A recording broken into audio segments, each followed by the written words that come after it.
Hi friends, मैं हूं विवेक कुमार पांडे और इस सीरीज में हम लोग बात कर रहे हैं डेटा स्ट्रक्चर एंड एल्गोरिथम्स के बारे में। और इस वीडियो में हम लोग देखेंगे डिराइव्ड डेटा टाइप। अभी डिराइव्ड डेटा टाइप क्या है? ये भी एक तरह का डेटा टाइप है जो कि ऑलरेडी हम लोगों ने कुछ डेटा टाइप्स के बारे में पहले देख चुका था।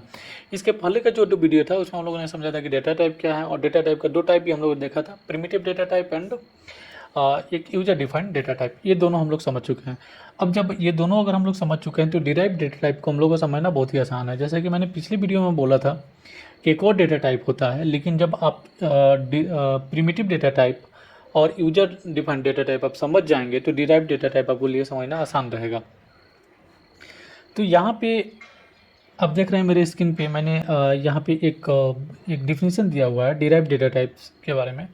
तो यहाँ पे डिफिनीशन कुछ इस तरह से है: derived data type are constructed from fundamental data types or other derived data type. Unlike fundamental data type which represent simple value like integers or character, derived data type combine multiple fundamental types or other derived data type to create more complex structure. They enhance the capability of fundamental types by providing additional functionality and organization. Okay.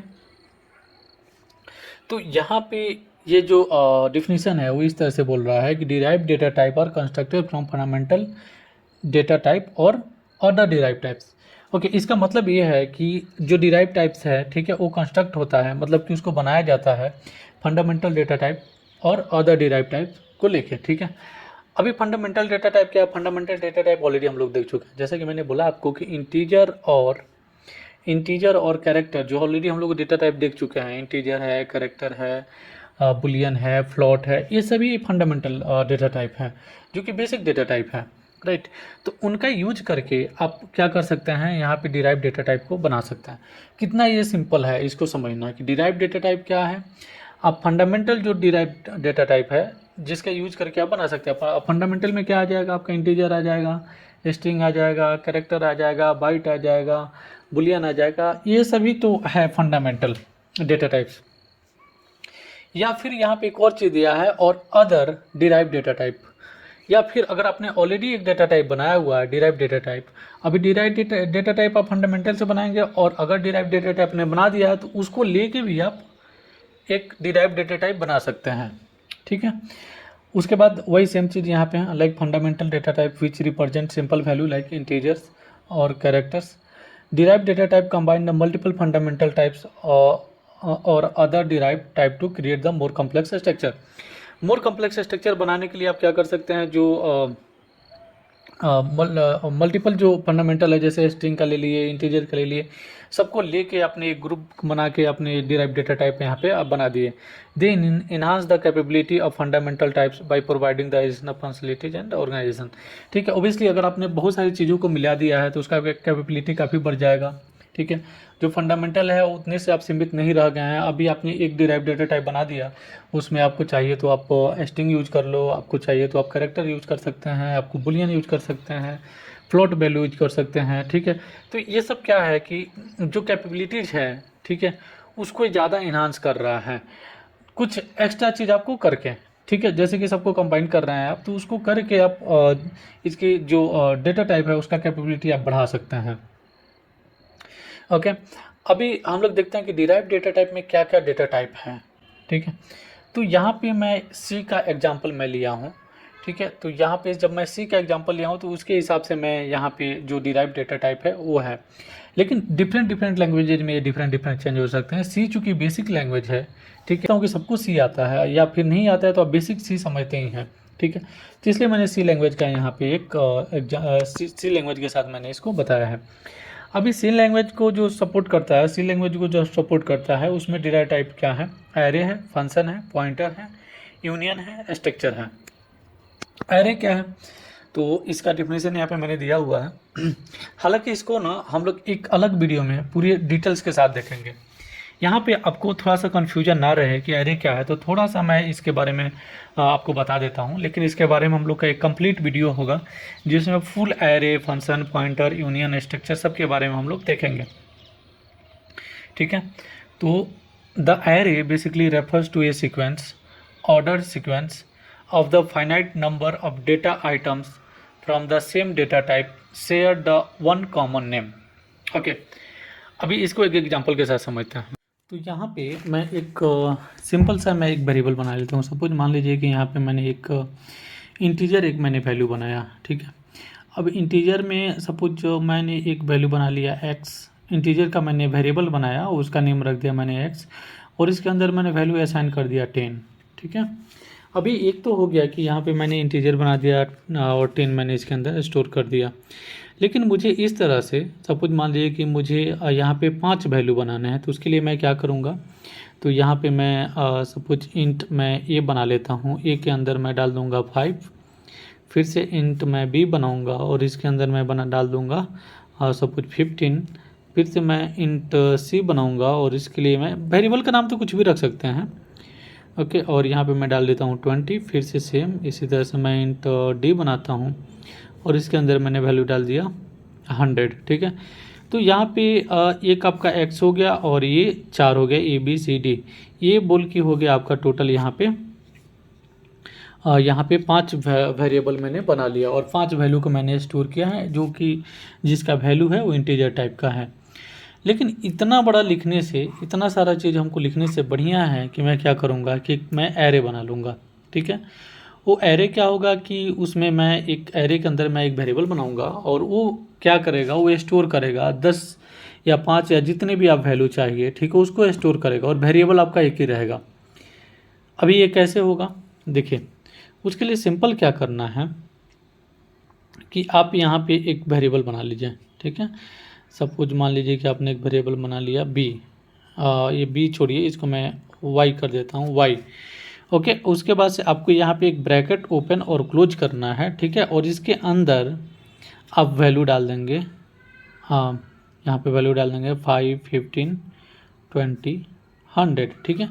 तो अभी देखिए simple यहाँ पे जो y है इसके लिए इसमें इतना सारा वैल्यू आपने स्टोर कर दिया और ये जो स्टोर हुआ है, जो इस तरह से हम लोग स्टोर किए हैं, इसी को हम लोग बोलते हैं एरे।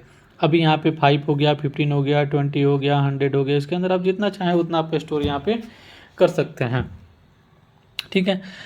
अभी जो ये अलग अलग पोजीशन पे, जैसे 0 पोजीशन पे 5 है, ठीक है, 1 पोजीशन पे जो फर्स्ट पोजीशन है वहाँ पे 15 है, फिर से जो सेकंड पोजीशन हुआ वहाँ पे आपका 20 है, 100 है, इसी तरह से। और एरे का जो काउंट होता है ना वो 0 से काउंट होता है, इसीलिए मैं यहाँ पे फर्स्ट वाले को मैं बोल रहा हूँ 0, 1, 2, 3, इस टाइप से उसका काउंट होगा, मतलब 0 भी उसमें इंक्लूड होगा, ठीक है।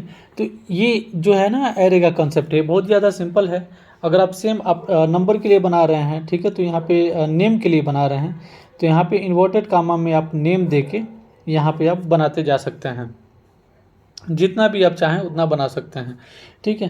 तो इससे बेनिफिट एक चीज़ क्या हो गया कि आपको जो सिंपल जो फंडामेंटल जो होता था डेटा टाइप, उसमें आपको एक एक करके बनाना होता था, लेकिन यहाँ पे आप एरे के हेल्प से आप इसको पूरा बना सकते हैं। तो आपने देखा ना कि यह एक कॉम्प्लेक्स जो डेटा टाइप है उसके लिए आप यहाँ पे बना सकते हैं, ठीक है। सिंपल सेम चीज़ अब हम लोग समझते हैं इसके लिए फंक्शन के लिए। तो फंक्शन का यहाँ पे क्या डिफिनीशन है, a function in C refers to self content block of single और multiple statement, it has on a specific name, ठीक है। अभी फंक्शन क्या काम करेगा ना कि यह एक ब्लॉक होगा, यह एक कोड का ब्लॉक होगा, ठीक है। उस ब्लॉक में अब जो भी कोड देंगे वो बार बार आप उसको कर सकते हैं। जैसे सपोज मान लीजिए कि एक काम आपको देना है, ठीक है, मतलब एक ही काम करना है जो कि बार बार उसी को करते जाना है, रिपीटेटिव वर्क आपको उसके लिए करते जाना है।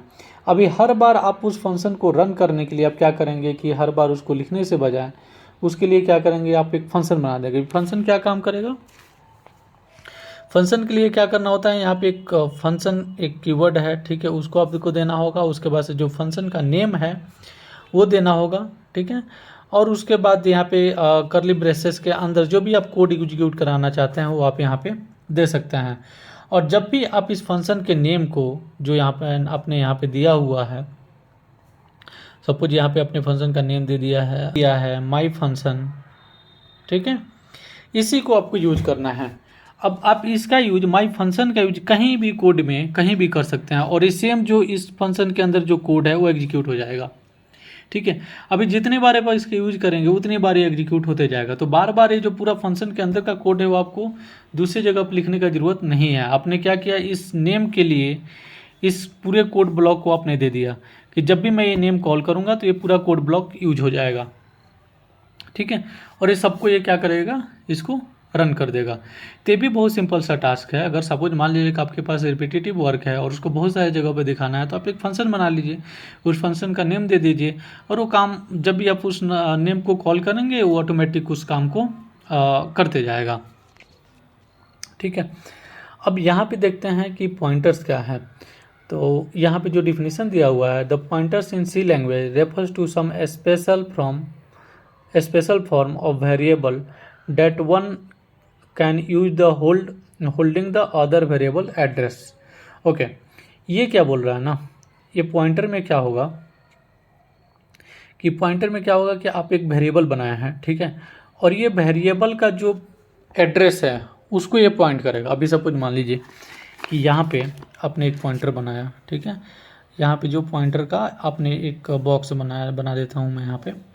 तो यह एक बॉक्स है, ठीक है, इसमें आपने कुछ वैल्यू डाले, जैसे एक्स का वैल्यू डाला आपने 10, ठीक है, एक्स का वैल्यू सपोज आपने डाल दिया यहाँ पे 10। लेकिन ये जो मेमोरी है ना, आप ये बॉक्स जो देख रहे हैं, यही सपोज मान लीजिए कि मेमोरी हो गया, ठीक है।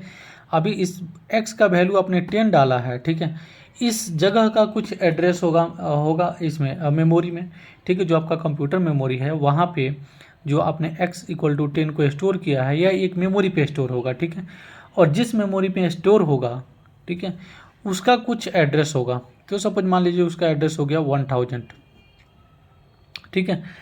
अभी पॉइंटर क्या करेगा, आपने सपोज मान लीजिए कि क्या क्या यहाँ पे y दिया और = यहाँ पे m% x दिया। तो x जो है ना, m%x, ये क्या करेगा, ये जो y है इसके अंदर स्टोर करेगा, 100 को स्टोर नहीं करेगा, ये 1000 को स्टोर करेगा, मतलब कि x का एड्रेस को ये स्टोर करेगा यहाँ पे। ओके, अभी जब y के अंदर 1000 आ गया, ठीक है, तो 1000 किसका एड्रेस है, x का, मतलब ये किसको पॉइंट कर रहा है, x को, और इसका वैल्यू क्या है 100, ठीक है।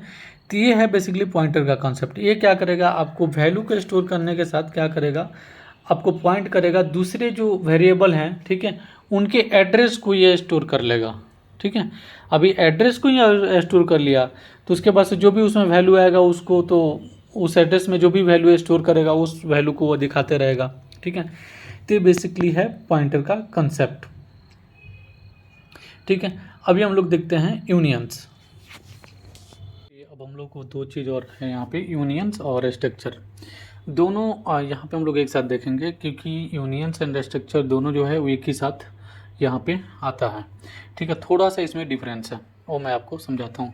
अभी इसका एक डिफिनीसन देखते हैं, दोनों का डिफिनीसन क्या है। तो यूनियन का क्या डिफिनीसन है, the unions are very similar to the structure, but here the memory that we allocate to largest data type get used for the all other data types present in the group। Okay, अभी इसको हम लोग देखते हैं structure क्या बोल रहा है।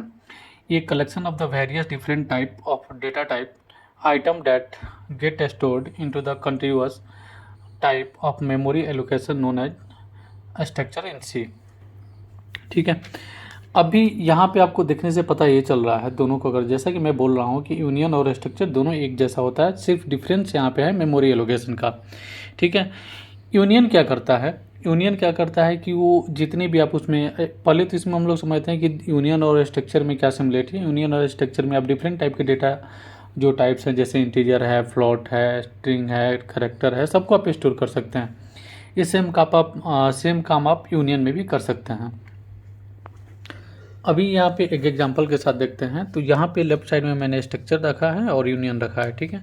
इसमें जो सिंटेक्स है वो अगर आप यहाँ पे देखेंगे तो सिंटेक्स ऑलमोस्ट सेम है। यहाँ पे जो मैंने स्टोर किया है इंट ए और फ्लोट बी, सेम चीज़ यहाँ पे यूनियन में भी मैंने किया है, इंट ए और फ्लोट बी, ठीक है। डिफरेंस क्या है, यहाँ पे कीवर्ड का है, यहाँ पे स्ट्रक्ट है और यहाँ पे यूनियन है।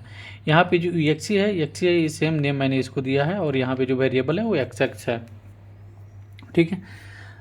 सब कुछ यहाँ पे सेम है, लेकिन यहाँ पे डिफरेंस क्या है, सिर्फ मेमोरी एलोकेशन का। अभी सपोज मान लीजिए कि यहाँ पे जैसे int A and float P दोनों में अगर मैं दो वैल्यू में रखता हूँ, ठीक है, जैसे ए में मैं कुछ वैल्यू रखता हूँ, बी में मैं कुछ वैल्यू रखता हूँ, तो ये क्या करेगा, मेमोरी के अंदर दो यहाँ पे दो मेमोरी एलोकेट कर देगा, एक ए के लिए और एक बी के लिए। अभी सपोज मान लीजिए कि ए का यहाँ पे वैल्यू मैंने रखा है 2 बाइट का और यहाँ पे फ्लोट में मैंने रखा है 4 बाइट का, ठीक है। तो ये मेमोरी जो एलोकेट होगा इस स्ट्रक्चर के लिए, ठीक है, वो एलोकेट होगा यहाँ पे 2 + 4, तो यहाँ पे हो जाएगा 6 बाइट का पूरा टोटल आपका मेमोरी एलोकेट हो जाएगा। लेकिन यूनियन के केस में क्या है, यूनियन के केस में यहाँ पे है कि जैसे इंट और फ्लोट दो मैंने रखा है, तो ये जो मैक्सिमम जो वैल्यू होगा उसके लिए ये मेमोरी एलोकेट करेगा। जैसे सपोज मान लीजिए कि यहाँ पे इंट के लिए अगर मैंने 2 रखा है, फ्लोट के लिए मैंने 4 रखा है, ठीक है।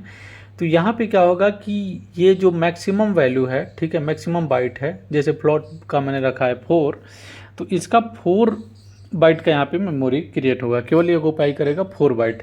लेकिन स्ट्रक्चर के केस में क्या है कि ये दोनों को ऐड करके जो मेमोरी एलोकेट करेगा वो होगा, तो यहाँ पे हो जाएगा 6, ठीक है।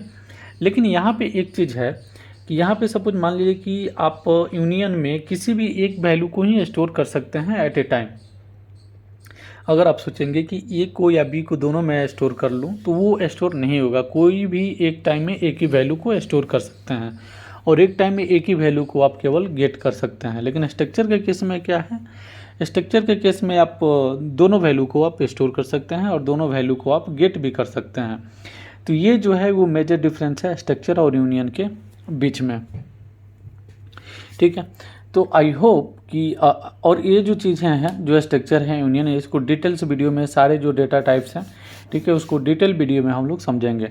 इस वीडियो में बेसिकली हम लोगों ने ये समझा था कि जो बेसिक जो डिराइव्ड डेटा टाइप के अंदर आते हैं, ठीक है, उसमें बेसिक जो है उसका क्या है, थोड़ा सा इंट्रोडक्शन हम लोगों ने देख लिया कि जब हम लोग आगे बढ़ेंगे इस वीडियो में तो आपको कुछ कन्फ्यूजन ना हो कि ये मुझे पता नहीं है, तो थोड़ा सा आपको आइडिया रहे कि बेसिकली ये क्या है।